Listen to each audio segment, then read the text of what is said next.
We've seen the terrible images from that crash, and now we're hearing some of the pleas for help from those who were on board that Metrolink train. Meanwhile, authorities are now confirming the engineer had been text messaging the day of the accident. How could it happen? How did two trains end up on the same track at the same time?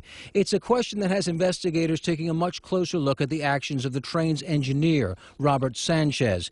Meanwhile, authorities are also releasing some of the 911 calls from those caught up in the tragedy. Ma'am, is that a train versus another train or train versus a vehicle? Yes, train versus another train. People are bleeding and hurt here.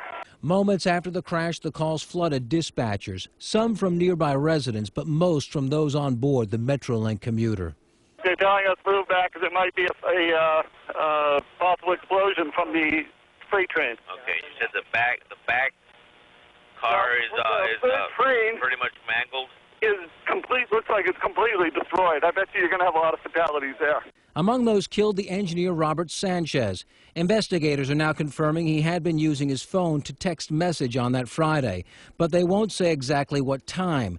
In June, there was another train accident in the Bay Area. 16 people were hurt, and texting may have also played a role. State authorities are currently looking at new regulations to try and deal with the problem. Robert Sanchez had also been working a split shift that day, which could have led to fatigue. Early on in the probe, a Metrolink spokesperson confirmed that Sanchez had run a red signal. Okay, who was that screaming?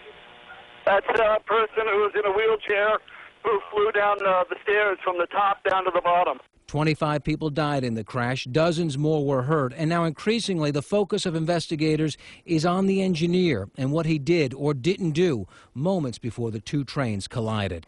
And again, the Public Utilities Commission is currently looking into the issue of train personnel and texting, and we could see some new regulations regarding that issue later today. Live in the newsroom, John Gregory, ABC 7 Eyewitness News. John, thank you. The board of directors that oversees Metrolink is moving quickly to get financial help to the families of the train crash. The Southern California Regional Rail Authority Board is setting up a victims assistance fund to solicit private and public donations.